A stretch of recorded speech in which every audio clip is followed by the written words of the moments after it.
Welcome to episode 56 of the Burning Bush podcast, where we share the message of the Bible while enjoying a good cigar. Glad everybody could stop by again and hope you're doing well. This week, I am smoking the Rocky Patel, the Edge Maduro in the Toro size 6x52. So let me go ahead and read you the description from their website. I'm going to get most of it off their website today, and then a couple things off Cigars International because they don't have a profile or where the leaves are from on the Rocky Patel website. So I'm going to jump over to Cigars International for a couple of those things. The Edge Maduro remains one of the hottest brands sold within the United States. And the reason is simple: consistency. Impeccable style and a constant, smooth burn have made this cigar a blazing success. Factor in the bargain price point, and you'll understand why this cigar is called the Edge. Featuring an exclusive Maduro wrapper, this cigar has a unique edge all to its own. Discover the difference today. And the profile is medium to full. Wrapper is a Habano Maduro, and its origin is Honduras. And the vitolas are the Missile 5x48, Robusto 5.5x50, Toro 6x52, Torpedo also 6x52, the Double Corona 7.5x52, and the B52 4.5x60, the Battalion 6x60, and the Howitzer 7x70. And they received a 92 rating from Cigar Aficionado, a 91 rating from Cigar Snob, and a 90 rating from Cigar Journal, and also voted Cigar Journal's best Honduran cigar of 2015. So that is the Rocky Patel, the Edge Maduro.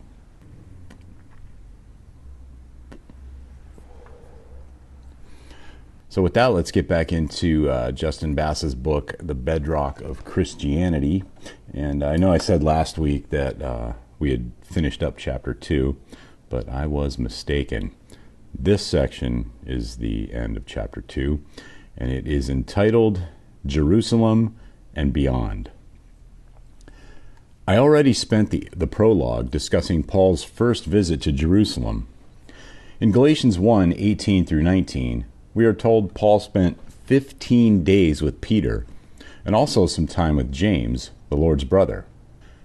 As I argued above, this is pivotal concerning the bedrock facts laid out in this book. It was likely during this visit that Paul received the bedrock source, the creedal traditions found in 1 Corinthians 15, 3 through 7. I will discuss this bedrock source in detail in the next chapter. But for now, let's finish Paul's autobiography as he recounts it in Galatians. After Paul left Jerusalem, he tells us he went into the regions of Syria and Cilicia, Galatians 1:21, probably right at the end of AD 37. Paul also adds that the churches of Judea were glorifying God because of his conversion, Galatians 1:22-24. Paul quotes the message he was hearing as, He who once persecuted us is now preaching the faith which he once tried to destroy. Galatians 1:23, and see also Acts 9:21. These churches of Judea Paul speaks of are some of the most ancient congregations in the history of Christianity, the oldest in Christendom, as Hans Dieter Betz notes. As also mentioned in 1 Thessalonians 2:14 and Acts 9:31, they were formed probably sometime before Paul's conversion in AD 31 or 34. Here they are marveling at Paul's conversion story, and almost 2,000 years later, believers and non-believers alike are still marveling at Paul's transformation.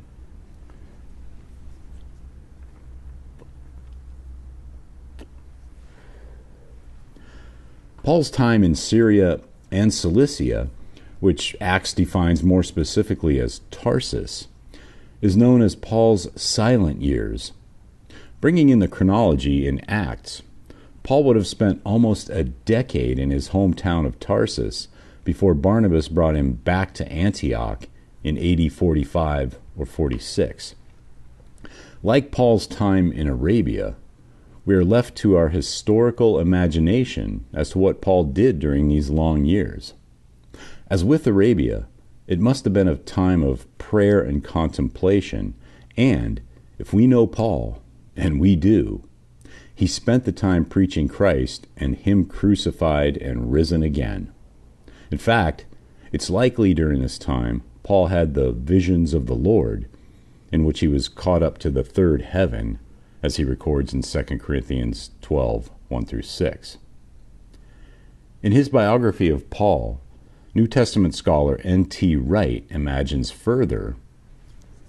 He reread Genesis, he reread Exodus, he reread the whole Torah and the prophets, especially Isaiah, and he went on praying the Psalms. With hindsight, he saw Jesus all over the place, not arbitrarily, not in fanciful allegory, but as the infinite point where the parallel lines of Israel's long narrative would eventually meet. These parallel lines are central to his mature thinking and foundational for what would later become Christian theology. Paul wrote all the letters we possess in the New Testament after his silent period. As I quoted Martin Hengel as saying in the previous chapter, more happened in Christology and theological advancement in this decade in Cilicia, and a little before in Arabia, than in all the later centuries of Christian theological development. It was during this time that Paul came to a mature understanding of the gospel of God, which he promised beforehand through his prophets in the Holy Scriptures concerning his Son. Romans 1, 1-3. These first 2 decades of the Christian movement would be almost completely lost to us if it were not for Paul's early letters. Whether in Jerusalem or Damascus or Arabia or Antioch, Paul was there meeting with Peter, James, John, and no doubt others who knew the historical Jesus. Through Paul, we can reach back into the 30s and 40s AD of the Christian movement. To repeat Tabor from above, Paul gives us an original, first-person source, the most valuable tool any historian can work with. In addition, Ehrman makes this profound statement, and so, in the letter to the Galatians, Paul states as clearly as possible that he knew Jesus' brother. Can we get any closer to an eyewitness report than this? Paul knows one of these brothers personally. It is hard to get much closer to the historical Jesus than that. It is hard to get much closer to the historical Jesus than that. Now that we have time traveled through history, observing Paul's background and transformation, and why Paul is the bedrock eyewitness of the earliest stage of the Christian movement, in the next chapter, we'll begin to discuss this bedrock source that Paul received within a decade of Jesus' death. 1 Corinthians 15, 3-7. It is from this source/creedal tradition that we learn all of the bedrock facts discussed in the remainder of this book, with the exception of the rise of the Nazarenes in chapter 7. In this pearl of great price, we have the bedrock source for the unalterable bedrock of Christianity. That'll finish up chapter 2 and this week's reading of The Bedrock of Christianity by Dr. Justin Bass. Make sure you check out the show notes for links to his website to pick up copies of his books. Check out his YouTube page. Also, link to groundworksministries.com for daily Bible studies and devotionals. And also, of course, this cigar of the week, the Rocky Patel, The Edge, Maduro, and also the Burning Bush podcast merchandise store to help pick up some items to help spread the word about the show. So until next week, have a great day, have a great cigar, and God bless.